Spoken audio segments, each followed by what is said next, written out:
ایک دفعہ کا ذکر ہے کہ ایک لڑکا تھا جس کا نام مرتضیٰ تھا۔ وہ بہت محنتی اور کامیاب انسان تھا۔ مرتضیٰ محنتی اور کامیاب ہونے کے ساتھ ساتھ انتہائی بدتمیز، خود پسند اور مغرور بھی تھا۔ وہ ہر صبح آفس جانے سے پہلے اپنے والدین سے بدتمیزی کرتا اور ان کو برا بھلا کہتا۔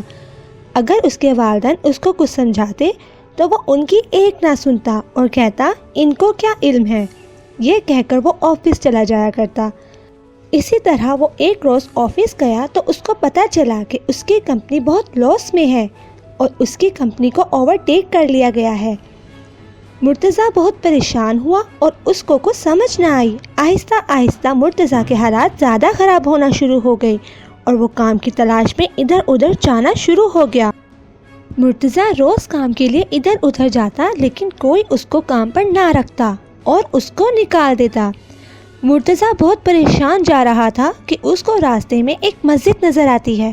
مسجد کو دیکھ کر اس کو یاد آیا کہ والدین اس کو کہا کرتے تھے کہ اللہ کا شکر ادا کیا کرو، لیکن وہ ان کی نہیں سنتا تھا۔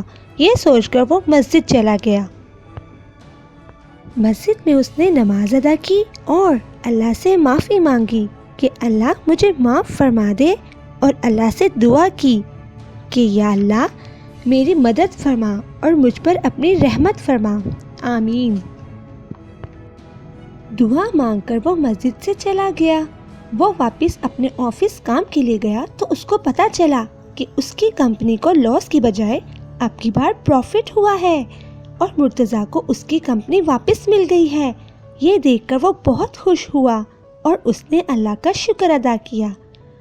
اس طرح اللہ سے دعا کرنے کے بعد اس کی تمام مشکلات دور ہو گئی اور وہ اپنے والدین کے ساتھ ہنسی خوشی رہنے لگا۔